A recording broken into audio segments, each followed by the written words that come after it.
بسم اللہ الرحمن الرحیم۔ بہت پریشان ہو، تھک گئے ہو، ٹوٹ گئے ہو، کچھ سمجھ نہیں آ رہا کیا ہو رہا ہے اور اب آگے کیا ہوگا۔ دعائیں اب تک ادھوری ہیں، زندگی نے ہرا دیا ہے، سب چھن گیا ہے، حالات سمجھ سے باہر ہو رہے ہیں، جو چاہا وہ اب تک نہیں ملا۔ سوچتے ہو کہ اب بھی دعا مانگنی چاہیے یا نہیں؟ اب سنو، اللہ ہے نا، اس کا ساتھ پوری دنیا کے ساتھ سے بڑھ کر ہے۔ اپنے ٹوٹے دل کی کرچیاں اس کے پاس لے جاؤ، وہ سمیٹ لے گا۔ کوئی ٹوٹا دل اپنی محبت سے جوڑ دے گا، یہ خالی پن اپنی محبت سے بھر دے گا۔ تم اس کے پاس جاؤ تو صحیح، اسے پکارو تو صحیح، وہ سنے گا، ضرور سنے گا۔ پتہ ہے، تم اللہ کے فیصلوں کے پیچھے چھپی مصلحتوں کو کبھی نہیں سمجھ سکتے۔ تمہارا ٹوٹنا، بکھرنا، زندگی سے یوں اعتبار اٹھ جانا بے وجہ تو نہیں۔ حقیقت میں تو تمہیں اللہ سے جو ملنا تھا، اس کے آگے سجدے ریز ہونا تھا۔ سنو، یہ آزمائش وقتی ہے، یہ تکلیف وقتی ہے۔ بھلا کبھی ایسا ہوا ہے کہ رات کے بعد دن نہ آئے تو تمہاری زندگی کا اندھیرا مستقل کیسے رہ سکتا ہے؟ یقین رکھو اللہ پر، یہ اندھیرا وقتی ہے اور اس کے بعد روشنی ہی روشنی ہے تمہارے مقدر میں۔ سنو، دعائیں ادھوری نہیں رہتی ہیں، ایک دن حقیقت بن کر سامنے آتی ہیں۔ تمہاری دعائیں اللہ نے سنبھال رکھی ہے، تم بھول جاؤ گے، وہ نہیں بھولے گا۔ وہ بہترین وقت آنے پر تمہاری ساری دعاؤں کا جواب دے گا، ایسا جواب جو تمہیں ہمیشہ کے لیے خوش کر دے گا۔ تمہاری دعا جب حقیقت بن کر تمہارے سامنے آئے گی تو سوچو وہ منظر کیسا ہوگا۔ تو صبر کرو، یقین رکھو اور اپنی دعاؤں کو جاری رکھو، معجزے ہونے تو ابھی باقی ہیں۔ تمہاری دعاؤں کا حقیقت بن کر سامنے آنا تو ابھی باقی ہے۔ پتہ ہے، اللہ رحم کرنے والے کو پسند کرتا ہے، تو بہادر بنو، معاف کرنے والے بنو، اور یہ تمہیں ان کے لیے نہیں، خود کے لیے کرنا ہے۔ تم جب کسی کو معاف کرتے ہو تو تم اپنے خود کے زخموں کو بھرتے ہو، وہ زخم جو تمہارے غلط انتخاب سے تمہیں ملے ہیں۔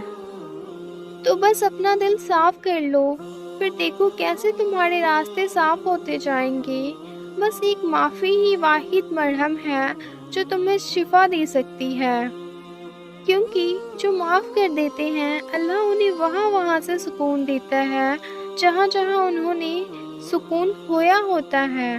جو اللہ کو اپنے لیے کافی کر لیتا ہے، اللہ بھی پھر ان کے لیے کافی ہو جاتا ہے۔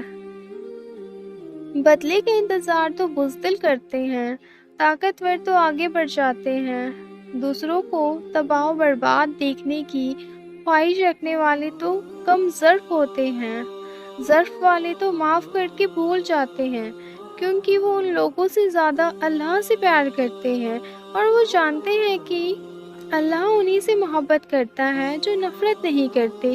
وہ جانتے ہیں کہ ہمارا اللہ رحمان ہے اور وہ رحم کرنے والے کو ہی پسند کرتا ہے۔ اور پتہ ہے، ہم لوگ اتنے بے سکون، اتنے بے بس کیوں ہو جاتے ہیں؟ کیونکہ ہم خود کو لوگوں کے پیچھے بھگا کر تھکا دیتے ہیں اور لوگ پھر بھی ہم سے راضی نہیں ہوتے ہیں، پھر بھی انہیں ہم سے شکوے شکایت ہوتے ہیں۔ ہم لوگوں کے لیے اتنا کچھ کرتے ہیں اور پھر بس ایک غلطی کی دیر ہوتی ہے کہ سالوں پرانے تعلق، رشتے سیکنڈ میں ختم ہو جاتے ہیں، پھر بھی ہم نہیں سنبھلتے ہیں۔ مشکل وقت آ جائے، کوئی پرابلم آ جائے تو پہلے ہم لوگوں کے پیچھے بھاگتے ہیں، ان سے مدد مانگتے ہیں، ان سے مشورے مانگتے ہیں، اور پھر وہی لوگ جن کے لیے ہم کیا کچھ نہیں کرتے، وہی ہماری آنکھیں کھول کر چلے جاتے ہیں۔ اور پھر اس پر بھی ہم اللہ سے شکوہ کرتے ہیں، اپنے نصیب سے شکوہ کرتے ہیں، اپنی زندگی سے شکوہ کرتے ہیں۔ دیکھو، یہ سب ہم خود ہی اپنے ساتھ کراتے ہیں، ورنہ اللہ تو اتنا مہربان ہے، پھر بھی ہمارا ہی بھلا چاہتا ہے۔ ہم ہی لوگوں کے پیچھے بھاگ بھاگ کر اپنی بےکاری کراتے ہیں، اپنا سب کچھ گوا دیتے ہیں، اور پھر بھی صلہ کچھ نہیں ملتا، کیونکہ ہم صلہ کی امید اللہ سے نہیں لوگوں سے رکھتے ہیں۔ سنو، اب اگر مشکل وقت آ جائے تو پہلے اس رب کے در پر حاضری دینا، اسے پکارنا، اس سے مدد مانگنا، اس سے اپنی ہر ایک پریشانی شیئر کرنا، ہر دل کی بات اس کے سامنے کھول کر رکھ دینا، کیونکہ جتنے پیار سے وہ سنتا ہے ویسے کوئی نہیں سن سکتا۔ اور پھر جب آپ فقط اسی ذات سے مدد مانگیں گی تو وہ آپ کے لیے وہاں سے وسیلے بنائے گا جہاں سے آپ کا گمان بھی نہیں ہوگا۔ پھر دیکھنا اسے بتا کر کیسے بے سکونی سکون میں بدلتی ہے۔ ایک بات زندگی میں ہمیشہ یاد رکھنا کہ اللہ کے علاوہ کوئی بھی نہیں جو تمہیں عطا کر سکتا ہو، اور اللہ کے سوا کوئی بھی نہیں جو عبادت کے لائق ہو، اور دعائیں تو سب سے بڑی عبادت ہے، اس لیے دعائیں اور مدد صرف اور صرف اللہ سے مانگی جاتی ہے، کیونکہ ایک وہی ہے جس کے پاس قبولیت کا اختیار ہے۔ اس کے سوا دو جہانوں میں کوئی بھی ذات ایسی نہیں جو تمہیں تمہاری چاہ دے سکے، ان پر دسترس رکھ سکے۔ یہ شان صرف تمہارے اللہ کی ہے، یہ حق صرف تمہارے اللہ کا ہے۔ اللہ کے سوا کوئی بھی ہماری دعاؤں کو قبول نہیں کر سکتا۔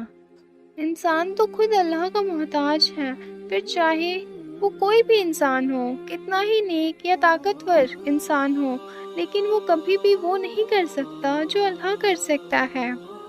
وہ کبھی بھی تمہیں وہ نہیں دے سکتا جو اللہ تمہیں دے سکتا ہے۔ انسان نہ تم سے کچھ چھین سکتا ہے اور نہ ہی تمہیں کچھ دے سکتا ہے۔ تو تم اس بادشاہ سے مانگو جو کسی کے حکم کا محتاج نہیں، تم اس پروردگار سے مانگو جس کے سامنے دو جہان جھکتے ہیں۔ جب تم اس رب سے ڈائریکٹ بات کر سکتے ہو تو پھر اس میں کسی اور کو کیوں شامل کرنا، یا کسی اور سے کیوں کہنا کہ تم میرے لیے اللہ کو مناؤ؟ تم خود مناؤ، کیونکہ وہ تمہارے منانے سے ہی مانے گا۔ اور اگر اللہ یہ چاہتا کہ تم اس کے بندوں سے مانگو یا اس کے بندوں کے ذریعے مانگو تو قرآن میں کبھی یہ نہیں فرماتا کہ تم اللہ کے سوا کسی کو نہ پکارو، کیونکہ کوئی بھی نہ تمہیں نفع دے سکتا ہے اور نہ ہی نقصان پہنچا سکتا ہے۔ لیکن پھر بھی اگر تم نے ایسا کیا تو تم ظالموں میں سے ہو، اور مدد تو صرف اللہ کی طرف سے ہوتی ہے۔ سمندر پہ چلنا جیسا یقین رکھو گے تبھی تو اللہ راستے بنائے گا۔ یقین صرف من زبانی کہہ دینے سے نہیں ہوتا۔